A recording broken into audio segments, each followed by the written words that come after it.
Welcome to the Aceman, everybody. It's time to go behind the funny. This is Scott Higgins. And this is Ace Aceto. And thank you for joining us. Thank you for downloading us. Thank you for subscribing. We appreciate it so very much. And if you have a moment, please give us that 5-star written review wherever you download your podcast. It's a great way to help the podcast. If you want to help us out another way, tell a friend. We all learn about podcasts from our friends' recommendations, and that's a way you can help us out by recommending us to a friend. And the last way, if you really enjoy the show, is to go to our Patreon page and become a patron. And that is at www.patreon.com/behindthefunny.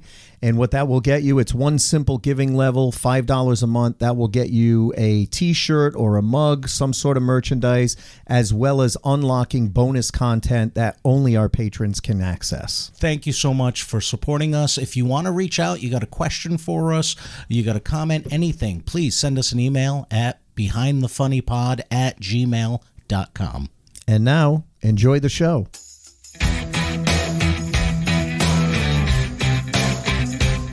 Be careful. He's and Scott Higgins, both of them coked up out of their minds.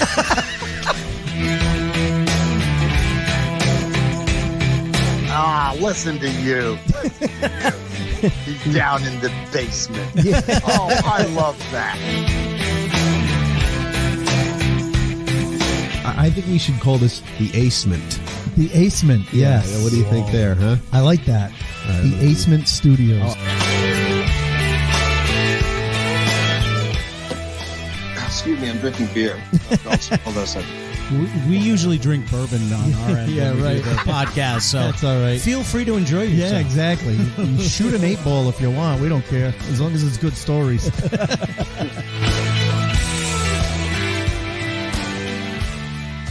And welcome to the Acement. It's time to go behind the funny. I am Ace Aceto, and you can see my partner, Scott Higgins, is fucking late. which doesn't happen that often. Oh, I'm sorry. Here he comes. He needed to make a grand entrance, folks. I'm sorry. Yeah, thank God for the high definition camera for that.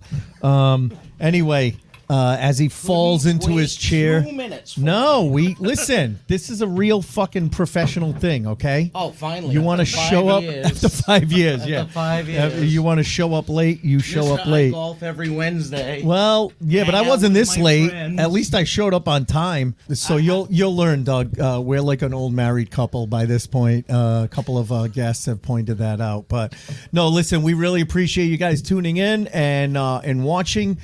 Yes. This week's bourbon date is a smorgasbord. is pretty much everything. in honor of Thanksgiving. In honor of Thanksgiving, yes. It's all of the leftover shit from the past 2 months. But no, this is the Ace is having the yard sale of bourbons this week. Yes, and our poor guest can't even drink it, so he's having cherry Coke. But, That's all right. But he's That's not all the right. first guest that's had to not imbibe on what we're having. We're open to whatever anybody wants. This is the genie bottle that I had from the hotel room last I'm gonna week up try in New that. Hampshire. This is Willet Bourbon Whiskey. Yeah, I know. It comes in a genie bottle. work. It's pretty cool. Doesn't work. Aren't you glad I'm here, buddy? I'm so glad. It was going Here so at the- smoothly until you Here showed at up. the Aceto Mansion, Yes, the McMansion. down here Yeah, in thank the you. in the Acement. It is so fun to be here, and I want to. I don't know who the person is because it is a nickname, but we have a new 5-star review. Oh, we do? We do have an entry in for the Seinfeld cookbook and the T-shirt. So Oh, thank you good. very much. They said if you want to have a really good laugh in the car, then listen to this podcast. Oh, that's awesome. So it was very nice. Actually, Thank you. I think we got 2 this month. That's great. Well, that one popped up as the newest review. Yeah. I didn't get a chance to look at the others, but we do appreciate that very, very much. So All right. Well, thank you. Let me pour this. Yeah, for that, and then we'll welcome our guest. So honestly, we're really excited to have this guest. We're excited for all our guests, but this guy. I was going to say that we say it every week, but you know but what? we are because we love what we do. I was going to say, but you can tell that we mean it. That's the thing. It's not like we're just reading from a script. No. we every week we I say can't that. read. So Exactly. Ace can't even write, never mind No, read. I know. But we always meet it. What I like is the last couple of weeks we had great conversations with veterans, guys that we've known for years and have been around the scene for years with Dan Miller and Harrison Stebbins.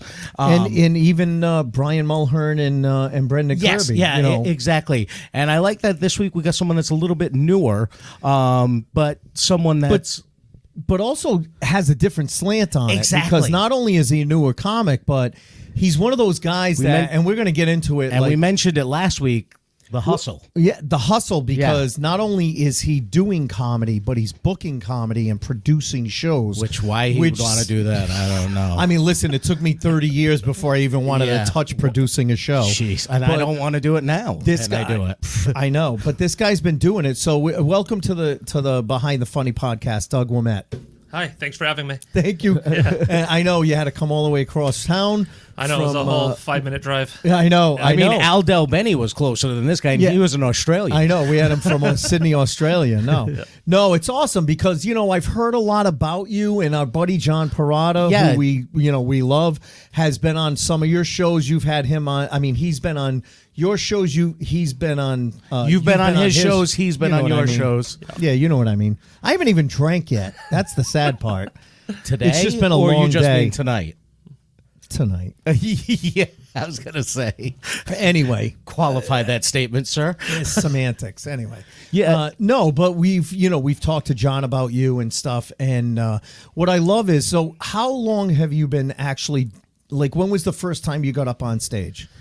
The first time, for real, I guess, is about 4 years ago. Okay. Oh wow, so it's that's been a 4 years. Yeah. Now, there's been COVID in the middle of that. Right, that's So true. There's like this halftime intermission on my short career. We had another comedian that said that their first show was like 2 months before COVID kicked in, and then it hit. and then it hit. The best performance I ever had was right before COVID started. Of course. And I was like, Of I'm course. getting in a rhythm. And then, Exactly. Yeah. Yeah. Oh, I've hello, got Rugs. this. Yeah. yep. So, that's how long I've been doing it. Yeah. But I'm having a lot of fun with it. It started off therapeutic, and now it's becoming more fun and work. Yeah. I know those words typically don't go together, No. but I tend With to comedy, enjoy my it work. does. Yeah.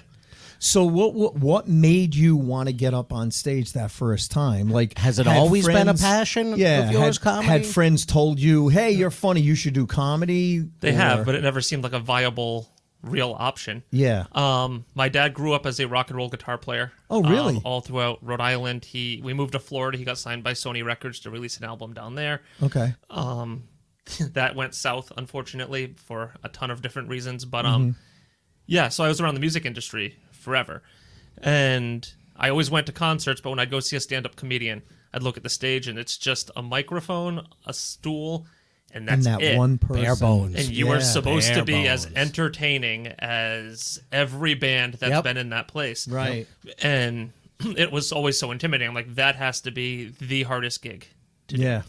Everyone always told me to do it. When I was in college, back in like 2005 or 7, somewhere in that range. I know, we're fucking old. That's all right. Yeah, did that not just? But that time frame Yeah. ago, I needed to get home from Danbury, Connecticut, where I went to college, and I had no gas money. I'm walking around my building. I saw a sign for a stand-up comedy competition. I just said, "What the hell?" and joined it. Won $25 and drove home. Oh my God! Holy That- shit!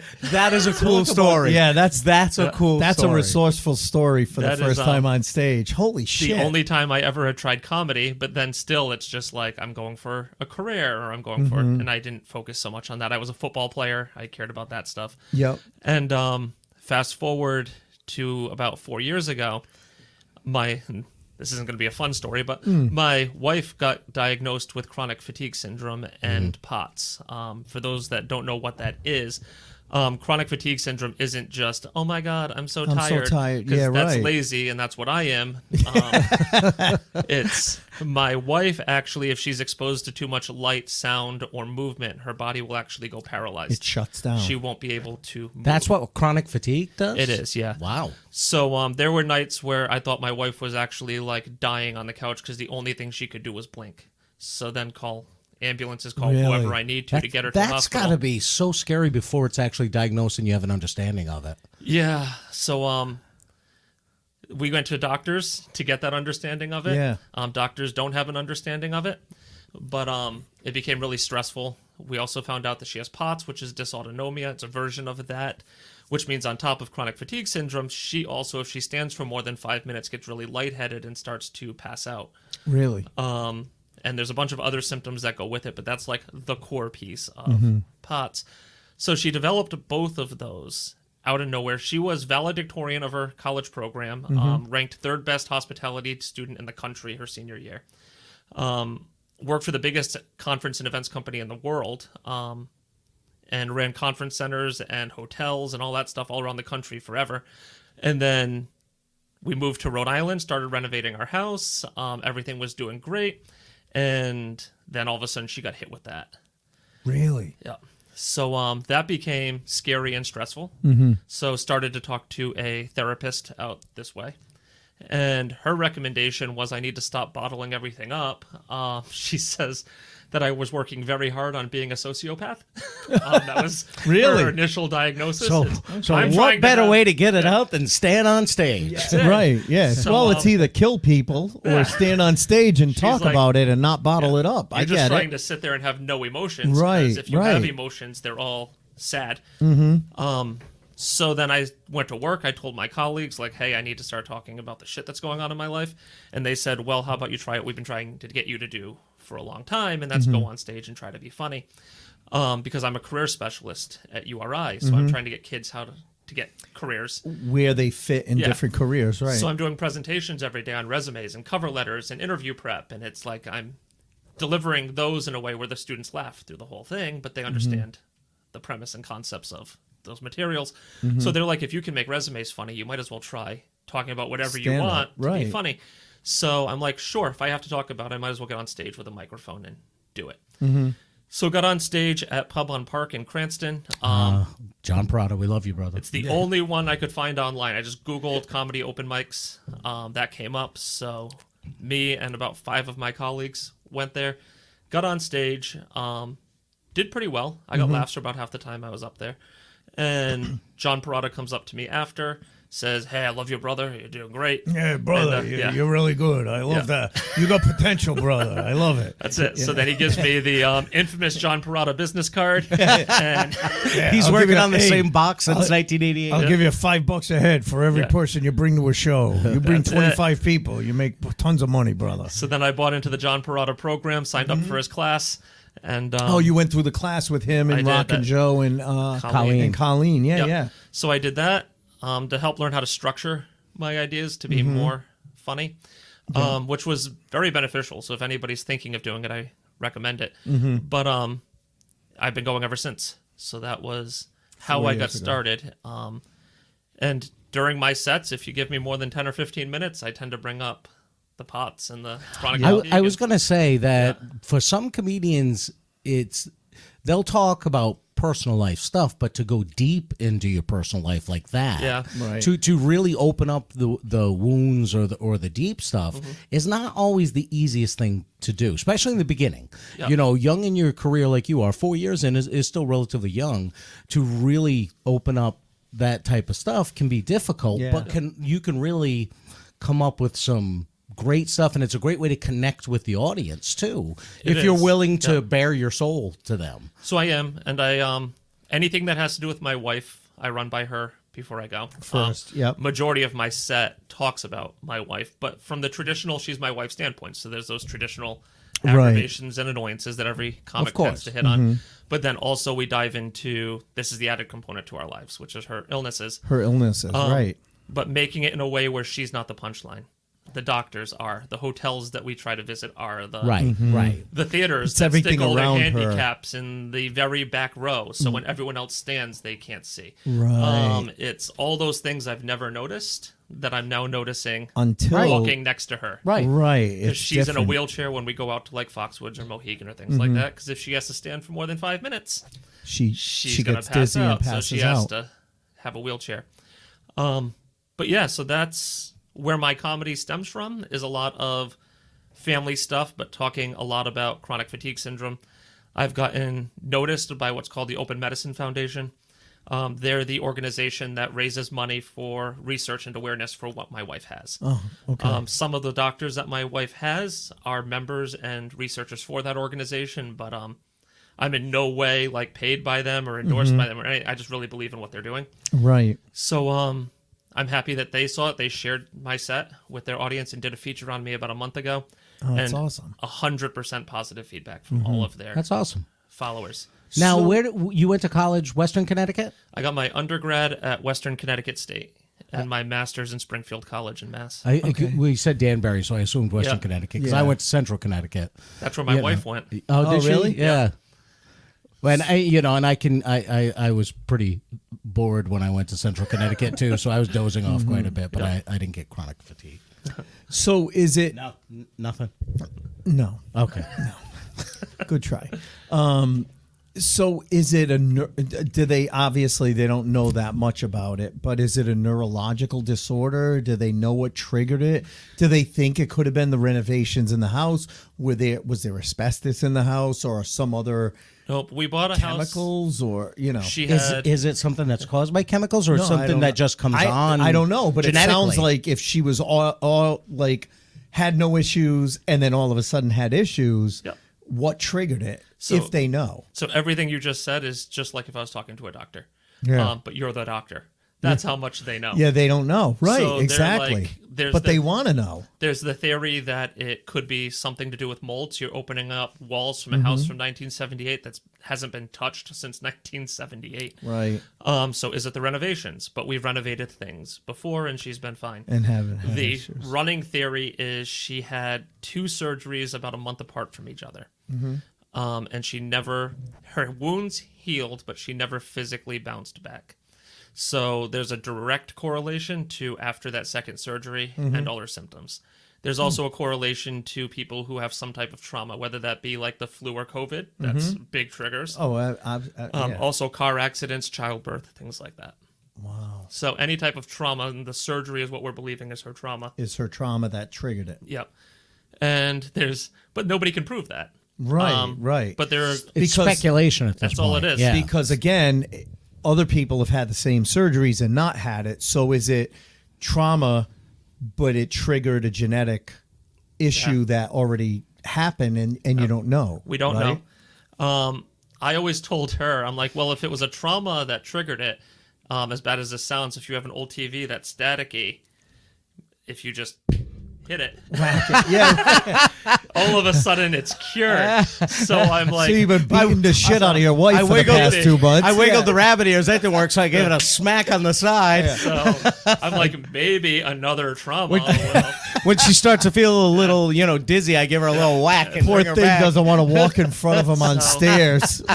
So the second trauma was I got her pregnant, Oh, yeah. and No, it wasn't And the it didn't pregnancy. It was reverse. just the sex that was the trauma. Yeah, right, That was right. the trauma. Yeah, that was the Yeah. trauma.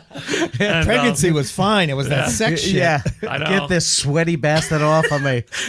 But she just gave birth January 5th, so we have a Oh, wow. son who's about to become 1 year old. Yep.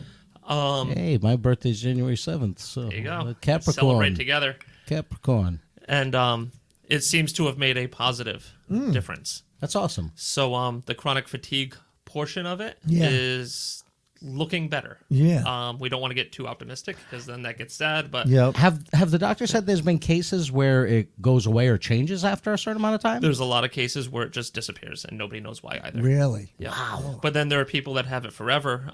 There's one girl that I've heard of that she's probably at this point in her early 30s. Mm-hmm. Her big birthday gift is her dad will pick her up out of bed, put her in the chair next to the bed, and then that's her time out of bed. Oh, my God. And then they have to pick her up and put her back because that's how weak her body gets. It's just Right. always fatigued.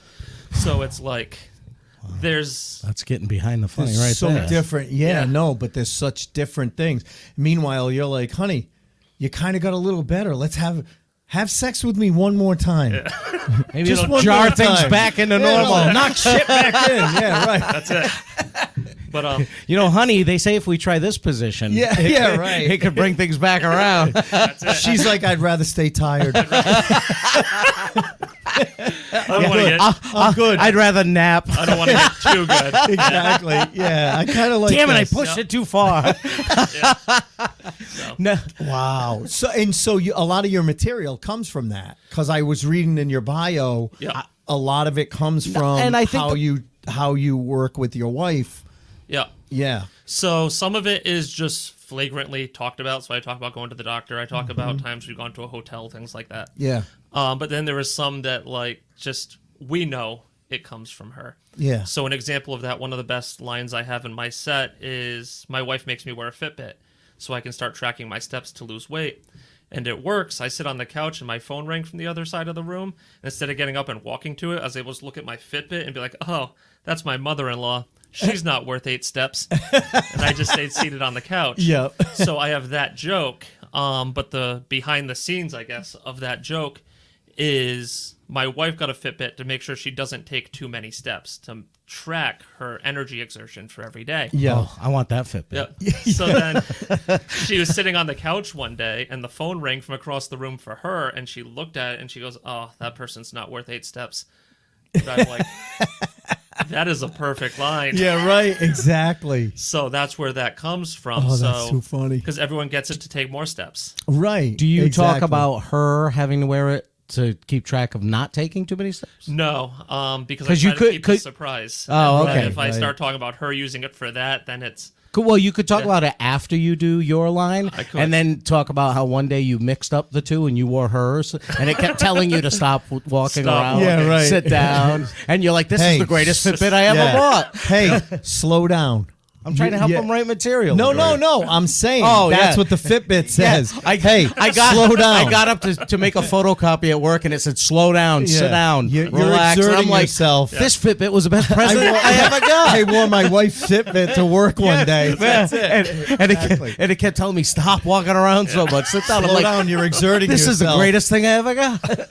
I wish I had one of these 20 years ago. Yeah. Yeah. Man, There you go. I exercised so much it was telling me to stop. Yeah, exactly. I'm the king. Meanwhile, your poor wife is wearing yours, and it's going, "Get up, you fat ass." She's face down in the living room because I kept telling her to keep moving. Right. I think we just wrote a whole new 5 minutes for Doug. That's Go all. back and rewatch this. Yeah, right. No, when he started talking about hers, You're mixing Get up up, the you fat Fitbits. bitch. Yeah, get up, you fat bitch. Like Ace said to call you that, honey. It's no, I didn't say that. No, is she watching? you lazy Holy shit, you're still sitting there. Get up and walk around. She hears me enough when I'm She's with her. She asleep. doesn't listen to me when I'm gone. Now, Yeah, right. She's like, "Oh, good. I have a night to myself." That's it. Less sound exertion. Yeah. now you mentioned she's literally like, "Where is this podcast? On the other side of town. Take your time getting home. Take your time. you If sure you need don't want to take your bike? If you need to stop at Burger King on the way home, you do it. Here's some money. Get a snack. Yeah. Now you mentioned your first time. Some coworkers go with you, and that's very, common for Yeah. someone's first time. They bring friends, families, their support system with them, so they feel like they did okay, or they feel like they did well. When was the first time you went after that where you were solo, nobody was there to support you, and it didn't quite go as well as it did that first time, when you felt like, Yeah. whew, that was a tough one. Oh shit! This ain't the class graduation. My friends aren't here. Yeah. I have amazing parents, so I wish. Well, I don't wish, but I can't say there was a time I had no one in the audience to support me. Okay. I've always had people that are Oh, there, That's good. which That's I'm blessed. That's to kind have. of fucking cheating, actually. Yeah. But Yeah, anyway, yeah. you're supposed to have a bomb early on, and Yeah. you just cheated. So yeah, whatever. But the weirdest show I ever had was my last name is Ouimette, and anyone from Rhode Island history knows that name as a mafia name. And Oh yeah. that's He was the consigliere to Raymond Petriarca. Just what's the name of the podcast again? Crime Town. Crime Town. Yes. Yep, they did a whole special on him. Yep. But Yeah. that is my tree. Are you related to him? It's my dad. He's my dad's second cousin, so he would Oh, be my wow. third. Okay. So it's a pleasure having you on this podcast. Yes, we absolutely Best love guest you. we've ever Anytime had. you want to come back on, anytime. I'm gonna book need- you if on my next 6 shows. If you need to sleep over tonight, I got plenty of beds. Yeah, whatever it you is. need. Whatever you need. So I got booked at platforms Oh, in Providence. in Providence. Oh, another piranha gig. Yeah, Brother. right. This Brother. one wasn't a piranha gig, though. Oh, no. Oh, really? Oh. This Was this for flannel polyester? no. Oh, all right. This was outside in a tent during COVID. It was done by could go wrong? It was done by someone who worked directly with Gerard, but had no idea who was getting booked because he didn't do the comedy booking. Yep. So I get booked by Brian Vincent for this show. Yeah. Awesome guy. Love Brian Vincent. Yeah, that's flannel polyester. Brian there you go. Vincent and Ray, not Ray. Oh my God, Jay Burns. Jay Burns. Give Jay us some Burns. Brian. Hey, listen, bitches. I'm here to talk to you today. I'm at the sunny side all day. Come on down. No. All right. I'm sorry. I knew Sophie Tucker when she had legs. Boom. There you go. No, go ahead. So, a ton of mafia people in the audience, and I go up. I say, "My name's Doug Ouimette." Last time there was a Ouimette around this many mafia people, it wasn't to tell jokes. It was to tell people what to do. But that was the biggest bombed statement Really? I've ever had in my life. And there weren't many people. Yeah, they don't have a sense of humor, the Yeah. mob people. No. Well, apparently a lot of the people in that room didn't really care for Gerard. Really? Yeah. Which I found the few that were willing to be those people. Right. Because Gerard unfortunately passed away. Yeah. Not too long ago. Yep. And yeah, so right when they found out I was a Ouimette, it was like, Wow. no matter what and came I thought out of he my was mouth. so well respected in that world. Yeah. But So did evidently, I. Yeah, And I opened with that line. Yeah. You're So, banking on Was it. the room a bunch of people with black dots over their faces and they all talk like this? Yeah, right. Because they're in the witness protection Yeah, right. program. Exactly. Well, they all just show up, and I'm seeing like these really nice suits all at the round tables, like front row. Hey, and this I'm fucking guy better be fucking Yeah, funny. he It's so better be I know. funny. at platforms, and Yeah. I'm like, I think you're overdressed for platforms. That's an understatement. Yeah. But they were not having Yeah. a Ouimette be funny. Well, it's Oh, just yeah, like- they weren't giving hey, you anything at that It's, point. it's just like when I did the show at the Yes, synagogue, yes. and I got up and I said, "Hey, sorry if I seem a little nervous, but the last time one of my people was in front of your people, it didn't end well for him." Yeah. And they were That's like, it. I'm done. it. "Quiet, Done. Yeah. I'm done. I was like, "Jesus was a Jew." So I got out of there alive, and that was Those gigs happen. Awesome. when Yeah. people are like, "Tell me about a weird show you had." I'm like, "That's my weird show." "Oh yeah, yeah. I did a Hendricken reunion once, and there was like Ed Tarbox was there, John DePietro, all these guys were there, and I'm busting balls, and the one guy I pick on is just staring me down, and of course I can't help it, so I start picking on him. After the show, they're like, "Yeah, he works at the Cadillac Lounge. He's kind of an enforcer there." I'm like, "Okay, where's the exit?" Because I need to get the fuck out of here. Yeah. Ace did a bachelor party for a bunch of guys one night where the guy that booked him, when he got done, the guy comes up to him and goes, "Yeah, I'm going to walk you out the back because they want to fucking kill you right yeah. now." Oh, yeah. You know, it's just... Or when So- I made the joke about I was doing the show with this poor guy. This guy went up to open for me. Love this story. And I'm like adjusting the sound, and he's trying to do his act. And all of a sudden, I don't hear him in the speaker. I hear him in my ear going, "Ace, I can't do this." And he runs out the front door. And I Just go left. up, and I had to like save the show. And it was during the savings and loan crisis. I don't know if you're familiar with that from the 90s, Joe Malacone and all that. Yeah. So it was the savings and loan crisis. And I go, "What's the matter? You guys lose some money or what?" And I'm yeah. busting their balls. And all of a sudden, this guy takes out a 20 and he goes, "Hey, here's $20. Just shut the fuck up." I grab the 20 out of his hands. I go, "Hey, blowjobs in the back. You're in first, sir. Come on." And I was like, I don't know if that went or not. After the show, I gave the 20 back to the guy.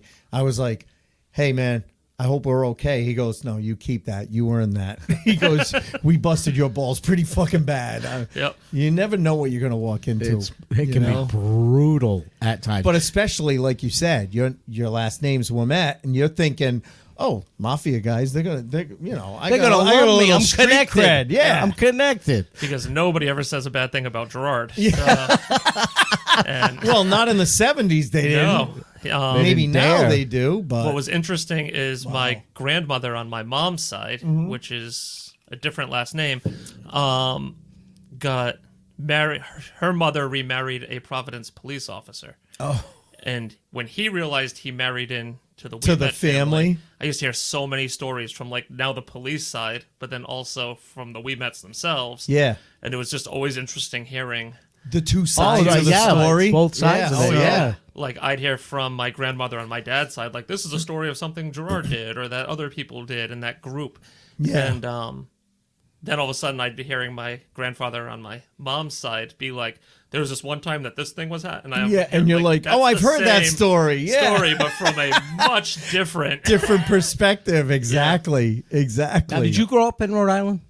I was born in Rhode Island. I moved to Orlando, Florida, because of my dad's music. Yeah. When Oh, I was yeah. about 3 years old, we stayed down there for about 9 or 10 years, and then I moved back up here. Went to Charahoe High School, Okay. and then went off to Connecticut for college. For college. And then spent a couple years in Massachusetts for college. Went back to Connecticut, and then I moved here 6 years ago. Okay. Now, brothers or sisters?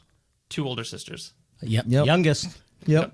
We've been doing this for 6.5 years. We can count on 1.5 I think we hands. finally hit the second we finally hand. hit the second hand recently. of firstborns who are actually comics. Yeah. Because it's never the firstborn. 99%. Firstborn is always like some mega successful. Like we had Tom Potter on a couple of years ago. Oh, that was and the he's like, funniest. oh yeah, my brother's an admiral. My father's a neurosurgeon Yeah. that treated Vinny Paz's neck injury. He goes, and I'm telling dick jokes on stage. You know, it's. Yeah. So what do your older siblings My do? oldest sister was a school teacher. Yep, okay. In Rhode Island, she married an accountant, somebody who makes a real lot of money for a big company. Yeah, very Yeah, solid So, careers with retirement plans. so they're doing really well in East Greenwich. Yep. So she's great. My middle sister is, as expected, working at TJ Maxx. Well, the middle child we give a little bit of a pass to. yeah. I'm surprised she's not a comic, too. Yeah, right? And then there's me, the kid with the college, like the master's degree, who's an aspiring stand-up comic. Exactly. Yep. But I'm also a career specialist at URI. So Right. So Now- you got a solid job. In all too. honesty, out of the three, who was the funniest growing up? me and my oldest sister together. Yeah. Okay. Yeah. So she was great at unexpectedly setting up premises. Okay. And Okay. then I was great at finishing them off. Delivering them. All right. Yeah, yeah. Fair enough. So Fair she enough. would say, that looks kind of weird over there. And then I'd be And like, then you'd go off and There's- running. Yeah. Because Yeah. a lot of times when we talk to comics, they weren't necessarily the funniest no. kid growing up. A lot of them would say, my brother was way funnier yeah. than I was, or my sister was way funnier. Oh, Frank O'Donnell has even said it. Yeah. His brothers are all like hilarious guys. And he's like, yeah, somehow I'm the one that became the comic. Now, you know? when you were growing up, were you a class clown in school? my very first day of high school, my English teacher calls my mom and says, I think your son thinks he's funny. That was- Meaning Oh, he's not, He's but he not thinks to he me, is. but he is. Yeah. So, Students think he's funny, that was- but the teachers don't. Such Yeah. a good line. I think your son thinks he's funny. That's awesome. so that was the... Well, did you put that under your yearbook photo your senior year? I think I'm funny. Mrs. Smith said, I think I'm funny in freshman year. Right. What a good line. Yeah. But I mean, out of my friends, I don't think I was top 10 in who's Yeah. funniest. Right. It's just who has the guts to try this. But, Exactly. But I was just going to say, you have now learned, because you've done pretty well for yourself in 4 years of comedy. There's a big difference being funny with your group of friends and being funny on stage in front of strangers. You can Yes. see those people on Huge stage. difference. Right. You can see that guy's really funny in his basement with his friends when he can set a premise for 2.5 minutes. Right. And then, or someone else does, like my sister did when I was growing up, and then he can just deliver a punchline. Or you don't Exactly. need to set it up because everyone knows the other person you're picking on, or Right. or knows the Yeah, story, which or means knows the the premise context. was set for like 10 years. Right, Right. right. And we've talked about that with other comics, how you always have people that come up to you after a show and go, you know, my friends tell me I should try comedy because I'm really funny. And it's like, I don't discourage people. but I try and get them to understand. And Don Zolo said it when we had Yep. him on. Yep. Comic from Boston. He said the difference is when you're doing comedy in front of your friends, they already know the setup. Yeah. All you have to do is deliver the punchline. The challenge is to be professional. You have to somehow get the setup in a succinct way, explain it to total strangers so that then when you deliver the punchline, they think it's funny. Yeah. That's the challenge. And every 18 seconds. Every 18 to 20 seconds. I tell right, exactly. anybody that comes up to me and says, my friends say I'm I don't funny, discourage that them. I should try comedy. I go for it. Give it a try. Yeah. Because you know what? And until they get up there and actually try it and see the difference, they're going to think that they Right. can do it. And some of them can. Don't get Yeah, me wrong. absolutely. Some can. But it's not the same thing. No. No. It's and some of them completely it different. takes a while Yep. for them to get to that and point. it's the same thing flip flop. If you sometimes if it's you and two other people, you do a joke that you tell on stage doesn't work sitting in a booth at a restaurant telling two people the same as when you do it on stage. Yep. It's the same thing in reverse. And that's why we tell people too. It's like it's usually when you do comedy, the first few times you have a lot of friends in the audience. Yeah. And then you get to that one show, 4 or 5 shows in, where you don't have friends in the audience and you bomb. Well, it's because your friends aren't there and they know the setups.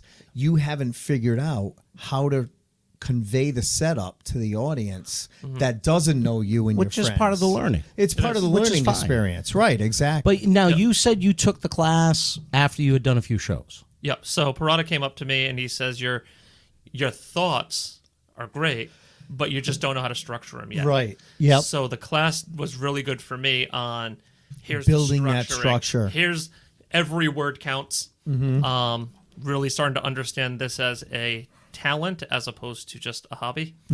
So, but yeah, the class was great for that. But when somebody comes to me and they're like, my friends think I'm funny, I did sports my whole life. So I equate that to I'm really good at Madden, so I can play on a football team. right. And Right. that's like, Exactly. you might be able to, Yeah. but you don't know any of the real skills. Of But it's not a being guarantee. on that team. Right. No. Just because you know how to, you get to go on Madden now. You have Tom Brady's skill set. I think that's just as much of cheating as I got to prime my friends for a joke for 5 years, and then I get to tell them a delivery, And then you then they laugh their ass off. Right. Or the group that is really funny when they're high in their basement. Oh, of 'Cause course. I Yeah, get really everyone's drunk, fucking smoke some funny pot, then. We're all hilarious. Right. So trying to get them to understand this is a skill. This is a talent. Take it serious. Yeah. Because that's what I really look for. I don't care how you deliver a joke. Just actually deliver one. And if you've been doing this for like 10 years and you've never gotten a laugh, Yeah. And we all know those people. 20 years You or know, 30 20, years. 30. Yeah. I mean, we don't have to know quit, people but we know people that are adjust. constantly saying, "Oh my god, I crushed last night." Really? Did you? Cuz how come there's no witnesses? There's never witnesses to these people crushing. You know what I mean? Usually the guy that or girl or comic that is always saying, "Oh, I crushed," usually never crushes. you don't have to tell people you did. Because the people that were there, they Spread the witnessed word. it. They saw I never it, say and I crushed. I said I had a great set. I never- I had a great set. The audience was awesome. Even when I have a great, never say I crushed. Even when I have a great set, I all I remember is the one or two things that I feel like I did wrong or said wrong, or I'm always my worst critic. Do you still film yourself? I record myself a lot. I Just don't the film audio? it. I've been filming again more often. I got away from it for a while, but I've always done the audio, and I listen back on the ride home, and I'm like, I missed that one. Oh, I didn't word that one correctly, and I pick it apart. And and even when I'm getting laughs and stuff like that, I'm still like nitpicking Because stuff. it can always be better. It's constant improvement, constant improvement. And if you're doing that homework, then awesome. And those are the people I want to do shows with. Right. And Right. that's where you start getting into the why are you booking shows? It's, Yeah. Well, and And that was where I was getting perfect ready segue. to go to next. Yeah, I was going to ask you a couple of things. So, one, what are some high points in your career? Because you've been doing it for years. Are there any times where you've been like, holy shit, I can't believe I'm working with this person, or I can't believe I'm on this stage. I've always wanted to be here. And if you've outdone any of mine in only 4 years, podcast over.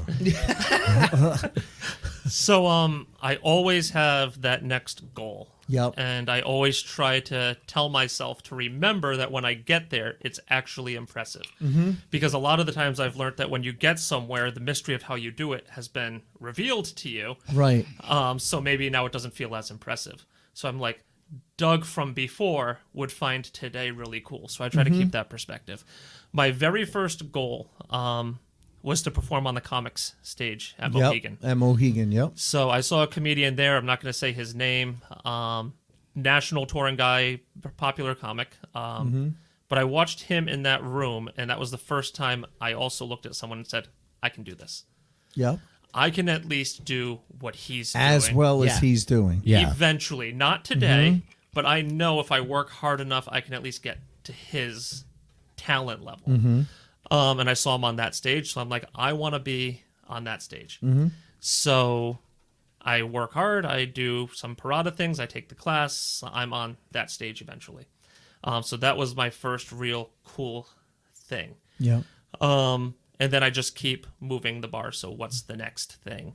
I always thought movie theaters need to adjust their business model. Yep. Absolutely. It's like the biggest freaking buildings. Yeah. You walk in and there's like 14 customers in the whole building. And if you bring up the Mystic thing, I was very jealous when you booked it. Yeah. So that's where that Very came jealous. from. Right. So I'm like, I want to do a legit nice theater. So I called Showcase Cinemas. I'm going to call them out. Yeah. They used to do shows there years ago. I don't know So- if you knew Used that. to. They used to. What happened was they contracted with a company called Comedy Zone. Yeah. And they used to do shows in one of the theaters. Yep. And then Friday and Saturday and nights. they still do it other parts of the country, but for Right. some reason the Showcase in Warwick won't do it. Nope. I recently talked to the woman who owns Warwick Mall, and they own Apple Cinemas, Yeah. and she wanted to do something there, but she wants to do more like fundraising type of stuff as opposed to yeah. actual shows. Yeah. Because I had a show that I ran at Newport Grand for years Yep. called the Royal Flush Comedy Show, and I proposed Oh, it to yeah. her, Yeah. and she was like, well, we really want to do like...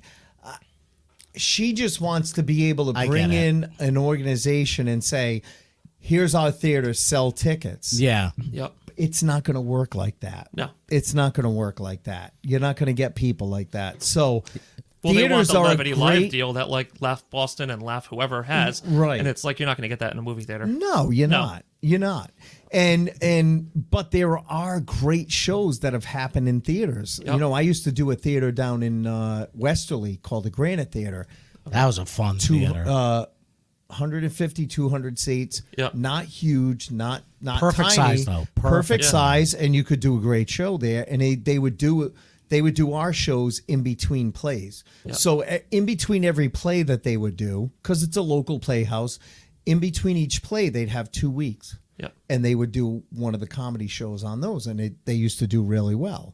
And theaters, to your point, are really good venues because you've got built in. You've got 150 to 200 seats in a theater. Yeah. You know? Yeah, I've loved working with theaters, obviously. I've had a successful So you reached out run. to... So you reached out to Showcase, and that didn't... That didn't go. pan out. That went exactly how you said it would go. Then my dad, they used to live down in Stonington, Yeah. Ashaway area. And the only movie theater he would go to was Mystic. Mystic Luxury Cinemas. Yeah. We He's still like- we still go there Yeah. all the time. Yeah. It's a beautiful theater. Yep. I had never been there before. Yeah. They have bar service, Yeah. full food. It's nice, comfortable And it's seats. right at... Yeah. Is it right at the aquarium? It's in the village, yeah. Yeah, It's it's right in there that in the village. village. Yeah. So then when you look at my set and you think I do great with that married demographic Mm-hmm. between 30 to like 70 in that range. I hate going to Christmas Tree Shop. If you hate that place, then you'd love my set. Right. That's Mystic Village. Right, exactly. So I'm like, I've got my built-in audience for who's going to love my stuff. Your stuff, right. So I reached out to them. They Mm-hmm. got back to me right away. The woman who manages the venue is amazing. She's awesome. She wanted to do this from day one. Yep. They've got a silent partner who said, there's no way this is going to work. I want to put him in my smallest theater if you're even going to try it. Yep. Because he's going to sell 15 tickets.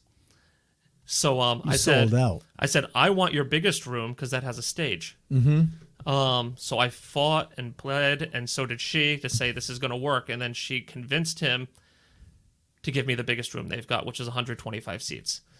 And with about 3 weeks left before the show starts, I had it sold out. That's awesome. Yeah. So And you had a good lineup, too. Yeah, there was, but that's the yeah. thing. That owner might have tried comedy in the past, Yep. but they had a shit booker who booked a shit show. It's the same thing that happened to him in Putnam, Connecticut with the Bradley Playhouse. They had tried comedy, but and they then you had just some create a hack Facebook ass. event, invite your friends, and 10 people. They show had a up. hack ass Yeah. comic They with had a a bu- hack ass group of Right. like open micers. They didn't book a professional show, and so they had a bad taste in their mouth about comedy. And I approached them, and they said, "Yeah, we tried it once before, and it didn't work out. So we're the board really doesn't know if they want to do it again." And I was like, I'll give you videos of the guys I want to book. Let's try one show. If it doesn't work, I won't ask you again. I gave them videos of the guys I wanted on the show. They said, okay. It's a 400-seat theater. We sold approximately 250 tickets for the first show. Everybody loved it. They immediately booked a second show for that year. Yep. We did over 300 on the second show, and then we started selling out every show after that. And we've been doing it since 2014.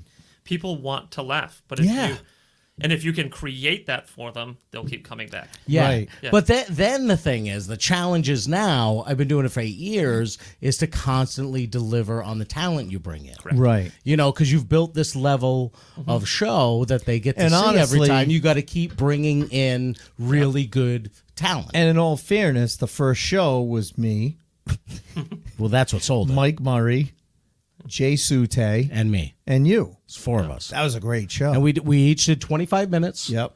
So no one had to carry the show. Nope. Everyone did equal amount of time. And it was like, and what worked that night for us, and it probably worked for your show too, is when all the comics know each other personally. Yep.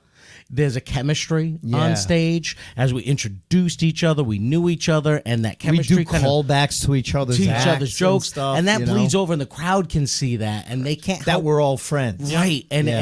and they get caught up in that chemistry, and it just worked. And at the end, everybody came out and did a final bow, and it was just such an awesome moment. And yeah, we've had some unbelievable moments there with sellout crowds, but I still don't think I've ever created that final moment we had in that first show, night. Yeah. that feeling that we had with the crowd and everything, because we got a standing ovation at the end and everything, and it was just it was great. So, but At the you end sold of your out that night- show. Yeah. But at the end of your night, were they happy with it? Oh, they were thrilled. Yeah. So we're going to be doing another show there sometime April, May-ish.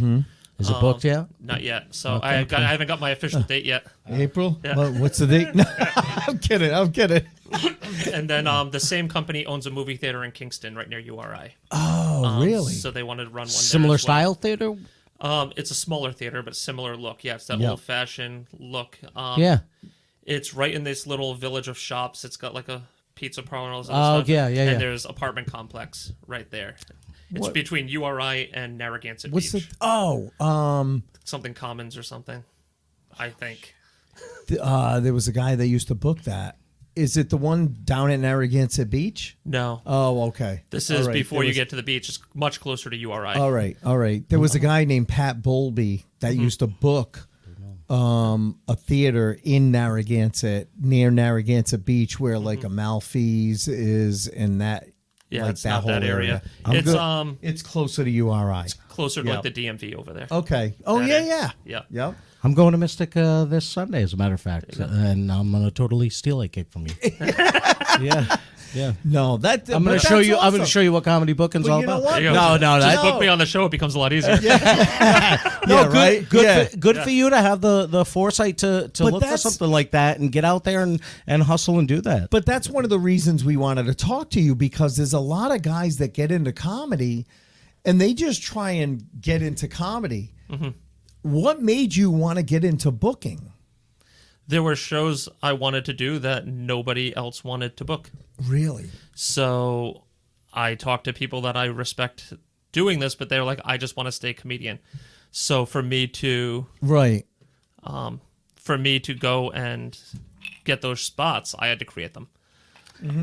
It's we talked about, because Ace has been doing this for over 30 years. I've been doing it for 20 years, and the opportunity for stage time is been like a wave, because there are times where you can get it every night of the week at different places, and there are other times where there's one night a week maybe you can get it. And one thing that we've noticed over the past 5 to 10 years is a lot of the younger guys like yourself have had to create their own opportunities for stage time. And that's one thing that you've done well for yourself, but you haven't just created stage time. You're booking, it's not just an open mic. You're booking actual quality comedy shows. Exactly. Quality shows. You're bringing in real headliners. Because that's what I want to be on. Right. But exactly. also, I'm not the booker who's like, I'm a headliner. Just because we've seen I those get guys to say too. that I am. Yeah, and you've seen those guys that do that, and and you know what?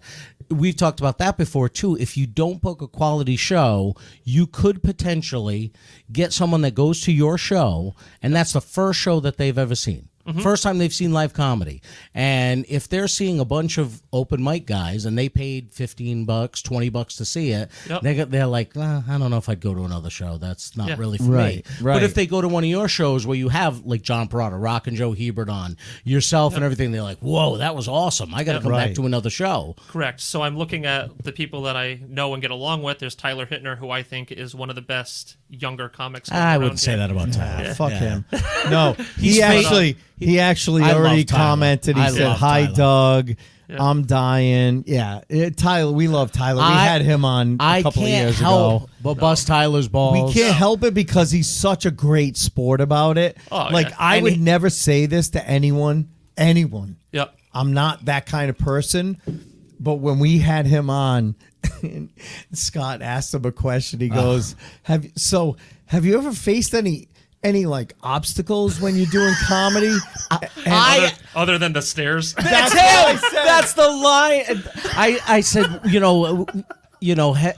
what kind of obstacles have you had to sound like a dick. Overcome to? to. And he goes, other than stairs. And Tyler fucking laughed his ass off. That's what I love about him. Funnier than you would be Tyler. And that's what I love about Tyler. And we named his episode "Get Yourself a Cane and Start Fucking." Yep. Because that's what he said. He's talking about girls being all over him all the time, and I was talking about how jealous I am, and he goes, "Well, dude, get yourself a cane and start fucking."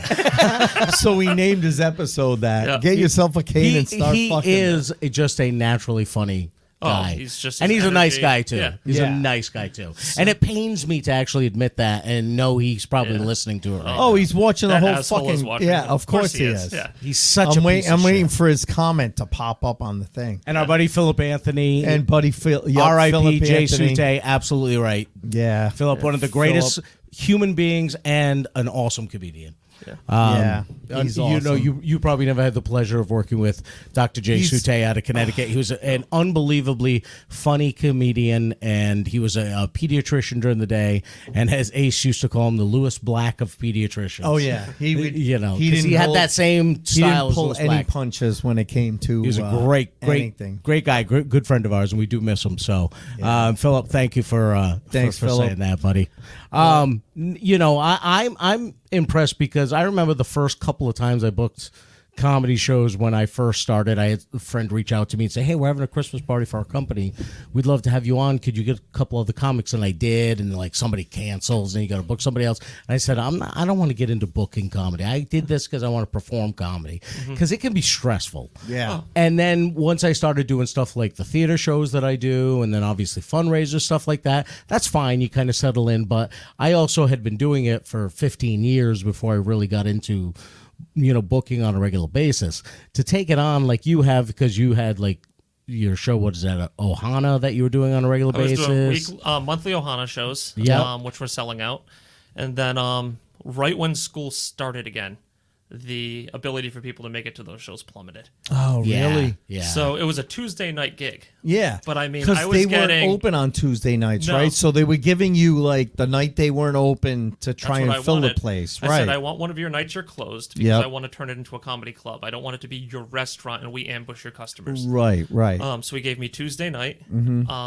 which allowed me to get for not much money people like Brian Bowden and Brian Glowacki, and Parada was my first headline. I mean, I'm bringing people that you see in much larger rooms into a smaller restaurant. Right. How was the audience there? Oh, amazing. It was an awesome venue, beautiful inside. It's restaurant food instead of just normal comedy club like food. pub type stuff. And it's a big open area, so it's not like it's compartmentalized. Right, It's a big open area and great food, Correct. great barbecue. But then the moment that school started, people needed babysitters. They couldn't just send their kids over to a friend's house. It's Tuesday night, so because it's tough. tomorrow's a school night again. So then people are like, I can't go. Yeah, it could be a good summer gig. Yeah, so I'm already talked to them. We're going to start it up when summer rolls around again. That's great. Because it seems like a great summer promotion for them. Yep. But right now they're open, I think, 7 days a week because winter is when their business, I guess, picks up. Right. Yeah. I'm glad that they did well because there was. So that used to be a Papagino's, and then it was like some North Carolina Southwest barbecue place for like a month and a half, and it barely opened and didn't do well. And then when those guys opened it up as Ohana, I'm like, oh, another fucking barbecue place.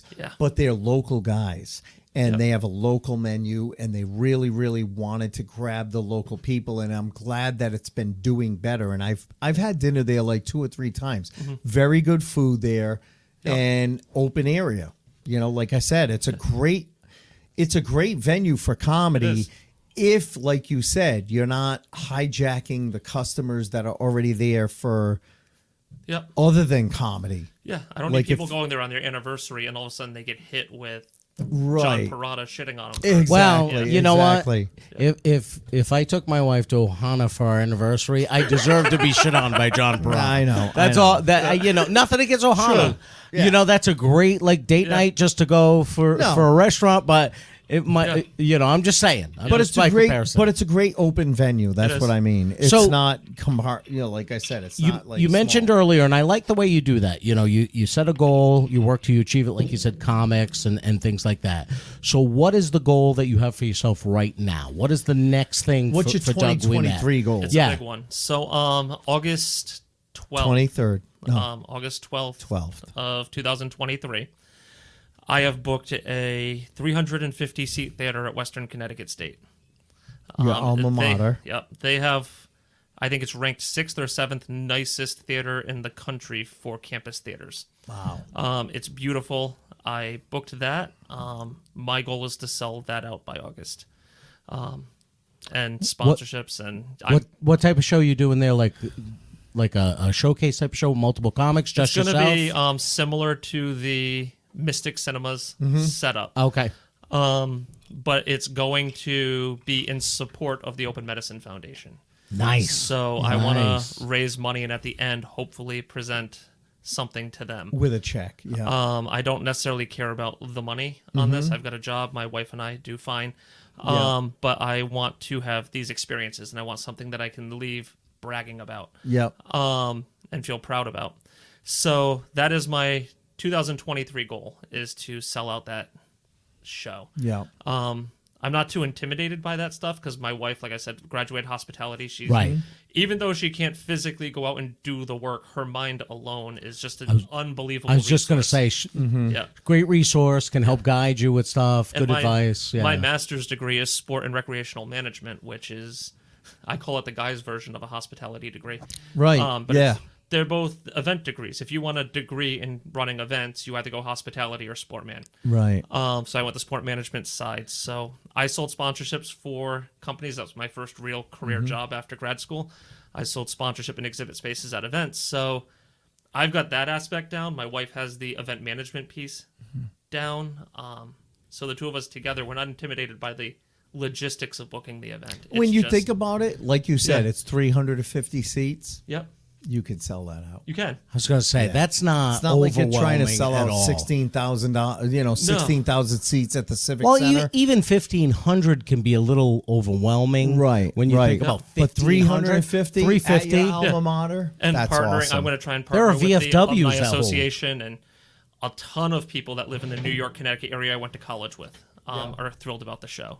So Well, as you get tickets on sale and stuff like that, let us know because we'll promote it for you. awesome. Be happy to help promote that for you and put it out there.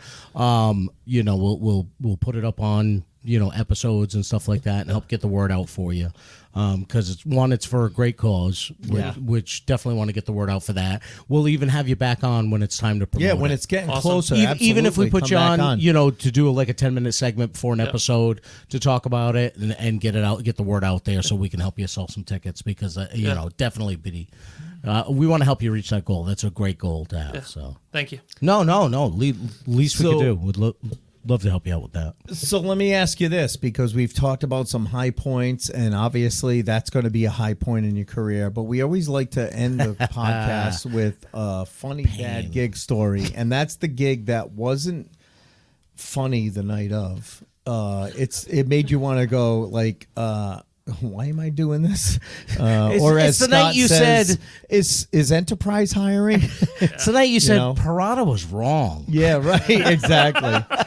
Fuck Rockin' Joe. I don't know what he was talking Those about. guys are assholes. I Yeah. want my money back from the chorus. No, but it's that gig that it wasn't funny the night of, but then as you get further away from it, and you're in a green room, and all the comics are talking about, oh my God, I had this shitty gig last weekend, and you're like, oh, you think that was bad?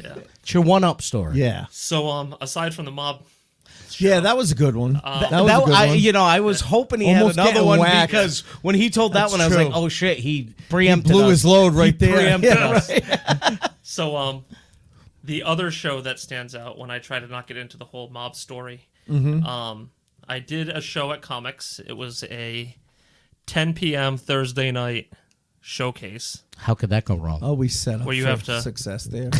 You have to beg and plead for 4 people to show up Yeah, for to you. show up. or Yeah, you don't right. get to go on stage. Yeah. So I am the final person on that cast of 10, and the host is like, "We finally made it." Set what a you up great for setup, success. For the last this comedian last fucking of the asshole night. is here. Finally. Try to keep up your energy. Yeah, right. Oh my God. Here's Doug, and then a long pause because he almost forgot. Of course. Ouimette. So then I walk out. There's probably 60 or 70 people in that room, and all I get is one guy in the front row goes, "Yay!" Oh. One clap. Oh.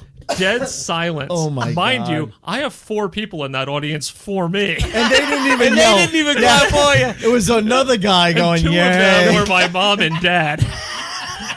They denied him like Jesus before the cock crows. Nothing. They're like, pretend you don't know. Pretend you don't know. I know nothing. So I'm just looking at this audience of people where by 10 p.m. at night at Mohegan, they have made so many bad decisions. Oh, that of course. I'm the best And you're the option they last have. one. Yeah, right. I'm the last They're there one. because they got comped because they That's lost it. so much money in Yeah, machines. exactly. All you had was $10 left, and then you blew it on me.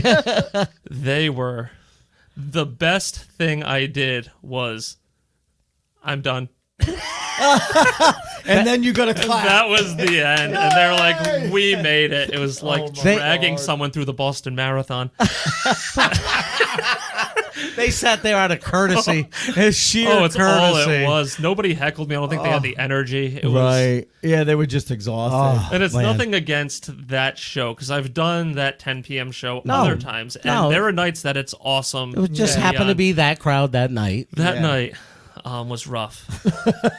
That's we've all had those nights where it's just like trying to pry anything out of the people in Yeah. the audience. And isn't it amazing because you're doing the same fucking material that you did on another show that absolutely crushed? Yeah. Like, I'm not doing anything different. I'm not doing it differently. Like, we've talked about it. We've done shows where you do the same show 2 nights in a like. Or how about the same 2 nights? You do an in 8 p.m. show and a 10 p.m. show. Right. 8 p.m. show that set kills. 10 p.m. you do the same show and nothing works. Right. We talked about it. I did a bachelor party years ago. Did the first bachelor party. Crushed. Second bachelor party. Same fucking material. An hour and a half later. Nothing. Nothing. Nothing. Yeah. They wanted to kill us. That was the gig that they were Yes. like, hey, here's the money. Go out the back door. They want to fucking kill you. Why? What did I do that was so bad? I tried to make them laugh. Yeah. You know? That happened to me at City Steam one night on the Saturday night. We did the 7 o'clock show. Most amazing show we've ever done. Like standing ovations, everyone leaving saying that was the most amazing show we've ever seen. 10 o'clock, it was like we thought we were going to get in fist fights. Yeah. People were throwing drinks at each other. What did I do? It was like, what happened? There's no difference between the two shows as far as the comics. Yep. But the crowd is just But the completely crowd is different. totally different. That's the craziness of comedy, and that's why we love it. Yeah. That's why we love it. And That's why we do behind it. the funny. That's why we talk about it, because every comic that we talk to has dealt with these kind of things. Yeah. You know? And you know what, Doug? One thing I got to say is you talk like a guy, and the way that you handle yourself and produce shows and even the way you approach your material is a guy that's got a lot more years in than you actually have. You have a comedy maturity, I think, that's a little bit more beyond your 4 years Thanks. of comedy. But you know what it is? How old are you? 37. Yeah. Yes, that's why. That's why. You started comedy at an older age. You didn't start comedy at 19, 20, 21 like a lot of guys, and so you have a little bit of a different maturity I level. started at 33, so when I went and did my first night, I was 10 years or more older than everybody else on the show. You know, But I also tell people I present for a living. So Right. that helps you. Yeah. I've been in front of students talking about the most boring stuff you could possibly Right, talk about, trying right. to keep it engaging. And now you're in front of crowds talking about the most boring stuff. Right, exactly. And trying to make it That's it. entertaining. Yeah. So no, it's just talking to you and getting to know you. It's pretty impressive how far you've gone in 4 years. But I see why. Thanks. You know the way you handle You have a yourself. different maturity, Yeah, that's why. Yeah, exactly. Talking to you. Well- if you had told me you had been doing this for 8 years, 10 years, I wouldn't have been surprised had you said that. But I said it at the beginning. Like, I started when I was 21. I didn't want to get into booking because I was like, oh, that's a pain in the ass. I didn't get into booking until I was in my late 40s. But it's because I wasn't mature enough when I was in my 20s. I just wanted to get on shows. I just wanted to get booked. Right. And then I realized, Because it's all wait, about performing at that time. right. But then you start to realize, like, wait a minute. If someone else isn't going to give me the opportunity to get up on stage, I'm going to make my own. And I had the luck of being in it 25 years where I'm like, well, fuck them if they don't want to book me. I'm going to book myself and I'll make my own shows. But, all three of us book shows.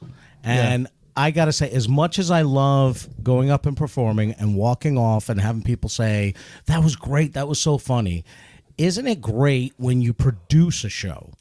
And after the show, people come up to you and say, that was one of the funniest shows I've ever seen. That was awesome. Yeah. And you put that whole show together. You decided who went on 1st, second, third. You put the whole thing together. And in that amount of work is so much more than just showing up and doing your set.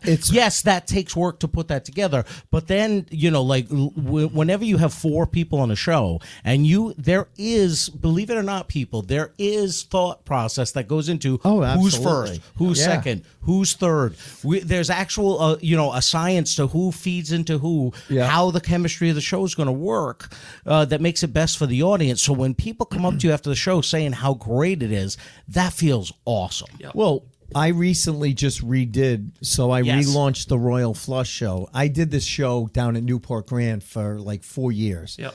Every month, and it was a concept that I had, and I hadn't done it since Newport Grand closed and moved over to Tiverton. Mm-hmm. I recently relaunched it last month, and now people have been coming back to me going, "Oh my God, that was a great show." Yeah.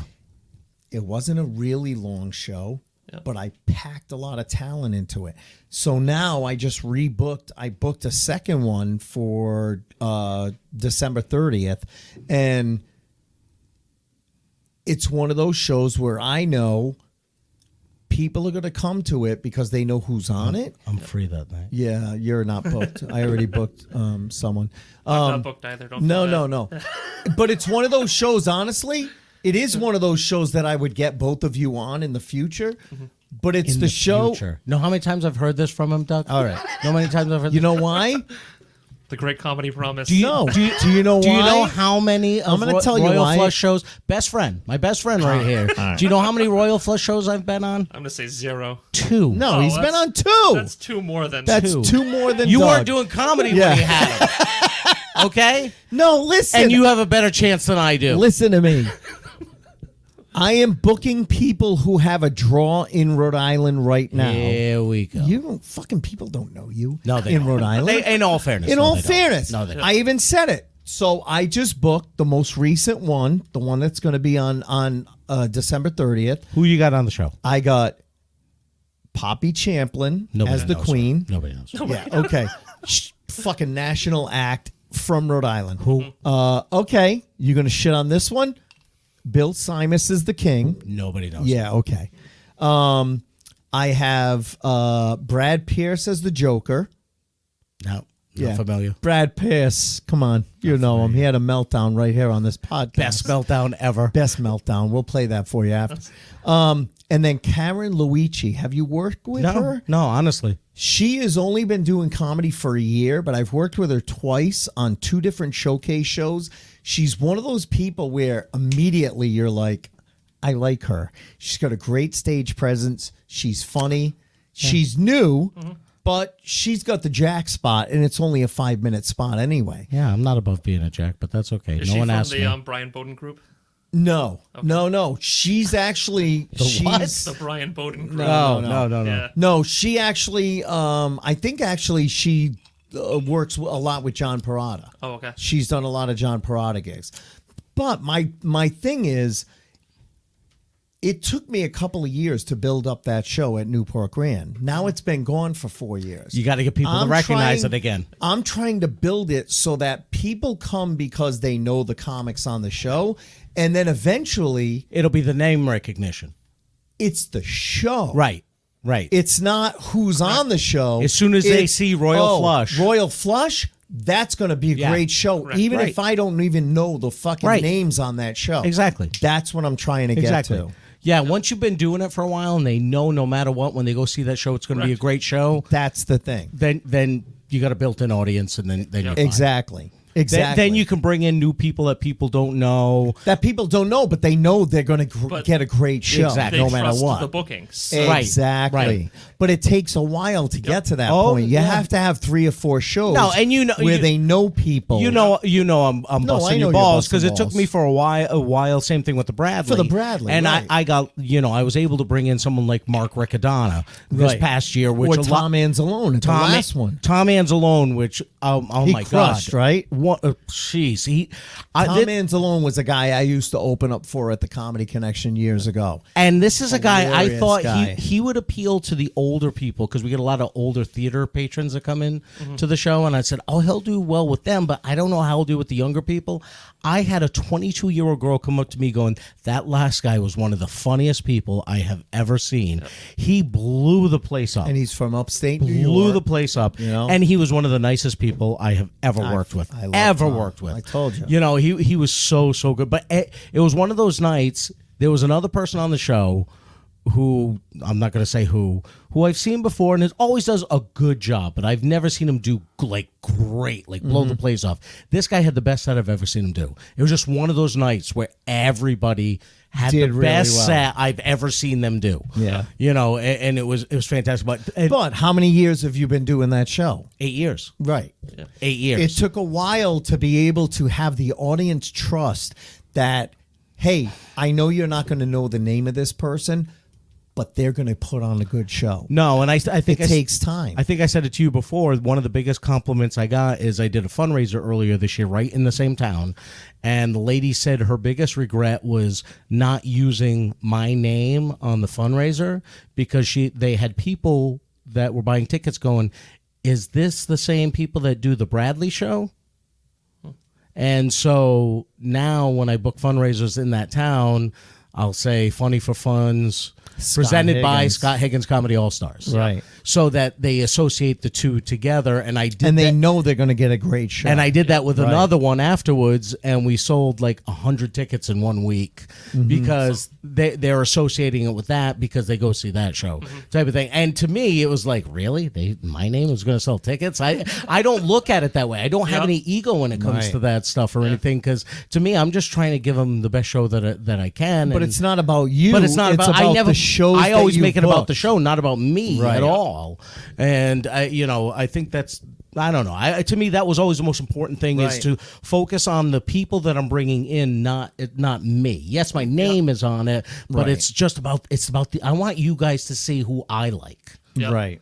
Not. And it takes time for that to happen, though. And I'm glad I've always done it that way because I think it's paying off now. Yeah. And that's what I do. If I were to pay somebody back 1,000,000 times over, it's John Perrotta. Absolutely. We all say the same thing. Yeah. We all say the same thing. The fact that he's not just known as a name in this country is Right. sad. I know. And we said it before. One of the greatest moments I think for all of us that we heard of for Perrotta is when he got a phone call from Bill Burr Yep. to open up. and Bill said, "Hey, come open for me up in Hampton Beach, New Hampshire." Yep.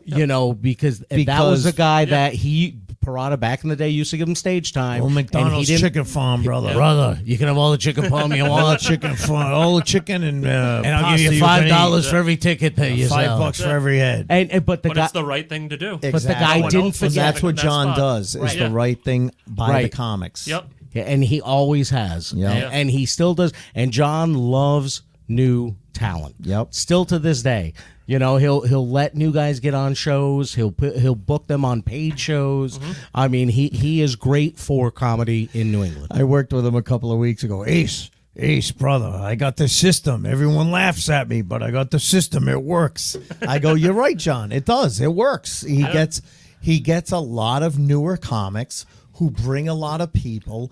But those people now become fans of comedy. Correct. Because their friend did well, but they were allowed to come and see their friend, but they saw a bunch of other comics. And now they're like, I want to go to more comedy shows. Why don't I go to comedy shows? This is so much fun. I had a weekend off, and it was the same weekend my daughters took my wife away on vacation.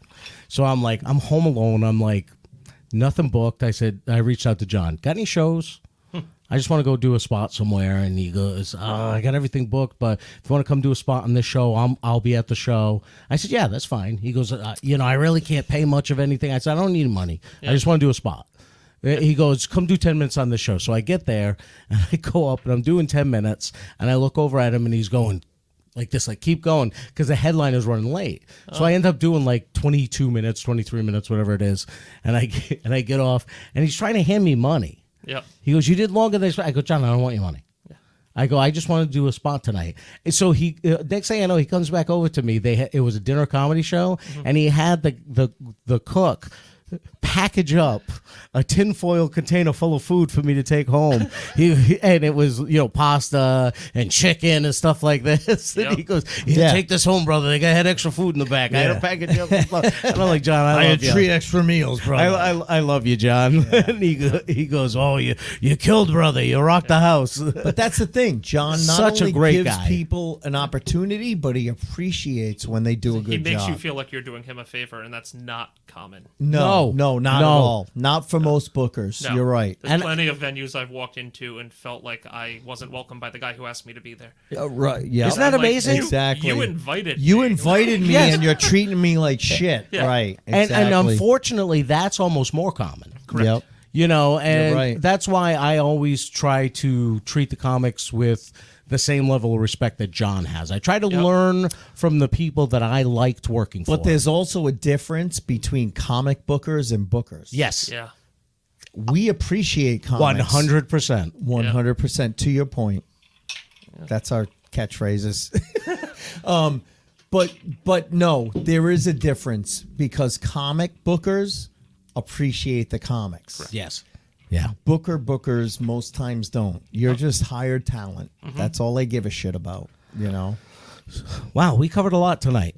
No shit. And I know. We appreciate you opening up, telling us the stuff that you did about the wife. I hope everything goes well with Yeah, her. seriously. I certainly hope her case is one of those ones that just goes away. Every day we hope. Hopefully. Yeah, He no, keeps knocking her on the side of the head like a TV it. set and hoping that it'll reset like Hey. the rabbit ears. Less static today. Static came back. There you go. Son of a bitch. And feel free to use the Fitbit thing that I threw in there. Yeah, go ahead. Yeah, he's going to have to listen back and listen to that one. Yeah, but I'll that send was you a good one. copy if you need it. No problem. No, seriously. But and we're seriously, both available next summer at Ohana's. Just let you know. Yeah. No, we really appreciate you coming on. yeah, no, Seriously, it was great. I was looking forward to sitting down and talking with you and getting to know you, because it's weird. We talk about it all the time. You're Facebook friends with people, and then you finally sit down and talk to them. Like, do I really know this person, or do I just know them from Facebook? But you've done a lot in 4 years, which is pretty damn amazing. So, what can we promote for you before we wrap So things yeah, up? tell us is there a link to the? Do you have a website If or a you just link go to stuff? DougWeMette.com, everything's there. Okay. That's usually And you the can buy easiest. tickets. Because I was on the site the other day. You can buy tickets to his show in Western Connecticut. They're not for sale yet. Oh, but all you right. can click on their see There's event details. information about it, Yeah, though, there right? is. Okay, and I'll put that in the show notes for today's show. So anybody listening right now, anybody that's watched tonight, anybody listening to the audio, just go to the show notes and there will be a link to his website right there. Go check that out. He's very good at posting all his shows. He's definitely a comedian you want to go see. Yeah. He really does a great job with his material. Like he said, you got a kind of a sample of where he goes to, the type of stuff he likes to talk about tonight. He's a very open comedian, which I think are some of the best comedians out there. They're not afraid to show you who they are, and definitely very funny, and definitely a guy that hustles.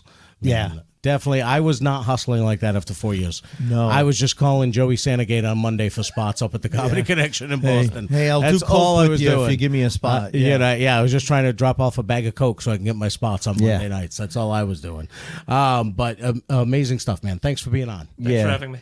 Thank you so much. And folks, if you like the show, please, again, give us that 5-star written review. We've had a couple of them for the month of November. We've only got another week left, but if you give us a 5-star written review, we will put you in a drawing for the official Seinfeld cookbook from our friend Brendan Kirby from The Roadshow. It is signed. It is the book is signed by the author. By the author. And also, just over the next couple of weeks. So next week, we have, I don't even know if I told you this, we have Todd Parker. Todd Parker is a comic from Boston who has come up on the show multiple times. I know the name. He was a Nick's Comedy Stop guy. I think he came up on the Rick D'Elia episode, the Don Zolo episode, a bunch of them. But Todd recently moved down to Georgia or North Carolina. He's not doing comedy that much anymore, but he just wrote a horror book that got published and got really, really good reviews. You got him on the wrong month. I know. I should have had him on Yeah, that's Scott-tober. Scott-tober. But you know what? It's funny because he's like, Ace, you want me on the show? I don't really do comedy except for a couple of times a year. I go, but it's behind the funny. The past. And the fact that you just wrote a book that got great reviews and it's a horror book. That's hilarious. We want to have you on. Yeah. So he's coming on next week. Awesome. The week after, we have our buddies from the Mixtape podcast Finally. coming on. Finally. I can't wait We've to been do working that. on these guys, and it's funny because one of the guys reached out. He goes, God, you guys have been mentioning us so much on your podcast. I feel we should send you a fruit basket. And I go, well, my address is an edible arrangement with a bunch of bourbon bottles would be nice. That'd be great. No, but we're really excited because these guys do a podcast all about 80s and 90s. And it's so they do movies, soundtracks. They do mixtapes where they come up with like A lot of popular culture stuff. The from most that recent time. one was 80s 80s movie soundtracks. Yes, yeah. And so they just Which go were through huge all these back then. Yeah. Those were on Billboard Top 100s back Yeah, at they the were. time. Well, and they were talking about how Kenny Loggins was like the king of Oh. fucking 80s movie soundtracks, you know? tons of them. So we're really excited to have those guys on, and it's going to be kind of a crossover episode. We're going to talk to them about how they started their podcast, how they all got to know each other, because there's like 6 guys on the podcast. But then they've been wanting to talk about Woodstock 96, or no, Woodstock 99. Which Ace went to. And I went to Woodstock 99. So we're going to talk a little bit about what Ace it was dropping like to be there. acid. No, I didn't drop Running acid. naked through the field with his hair on fire. Well, maybe that. But no, my ex-wife Having and I... sex in a portalet. Again, my ex-wife and I were just talking about it. I told her I was having these guys on the podcast to talk about Woodstock 99. Is she coming on too? No. We were talking about the Netflix documentary on Woodstock 99. Yeah. And I was like, "Did you see us?" And she's like, "Yeah, no, I didn't see us either." But we were there, and I mean, we saw all the stuff that went on like in that documentary. I'm like, "Yep, yeah, I remember the toilets overflowing. I remember them not emptying the porta johns for fucking 4 days. Yeah. And idiots sliding through mud that was actually feces mud. Yeah. We did not do that, but it was like it was a crazy experience. So we're gonna talk to the Mixtape Podcast guys about that. And then we're going to roll into the best of kind of the end of the year where we've got the best of stuff. So we do a best of funny bad gigs, and then we'll do a best of the podcast itself, and then we've got some great guests already lined up for the new year. So it's going to be fun. Train keeps a rolling All night long. Nice. I don't even know where that came from. I don't either. That wasn't what I was expecting. Well, it was an Aerosmith song. But you nailed it. I did. You nailed it. So thank you so much for joining us. And I guess we will talk to you next week.